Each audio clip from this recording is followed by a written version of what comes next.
Weekend Modder is here with a send-in service proof video for Daniel M. Daniel, this is the console that you sent in for RGH service. We RGH'd it using a Muffin matrix install, which has provided some really nice quick boot times. Obviously, it's a Halo 4 edition, which makes it a Corona motherboard. We didn't do the LEDs. For anybody who doesn't know, these edition consoles actually come with those pre-done, but you can see the nice quick boot times that we got out of it. The disk taped to the top of the console here actually contains backup copies of all of the files that we messed with during modding your console. So it's got your original NAND files, the modified NAND file that's written to it now, your CPU key, and a bunch of other good stuff. Pop it in your PC, back it up, make sure you hang on to those.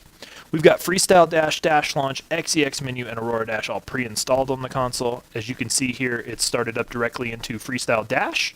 So just check out the final video email, or when you get the email that contains your final tracking number, there'll be links in there to a couple of videos on YouTube that are like educational, help get you started on how to navigate around, and then one to a playlist that's by a fellow who literally will show you how to do anything with an RGH you could possibly want to do.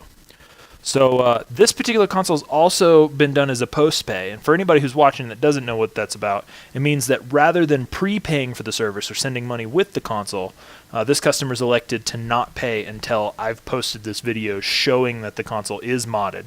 So Daniel, if you'll go ahead and just follow the link in the email that I sent you with this video, make the payment, and as soon as we get that payment, we'll get it shipped out.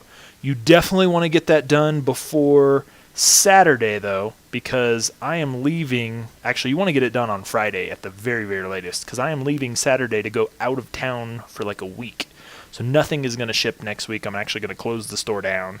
So make sure you get the payment made by Friday if you don't want to wait an extra week for your console to come back. So thanks very much for trusting me with it, and have a great day. Hope you enjoy.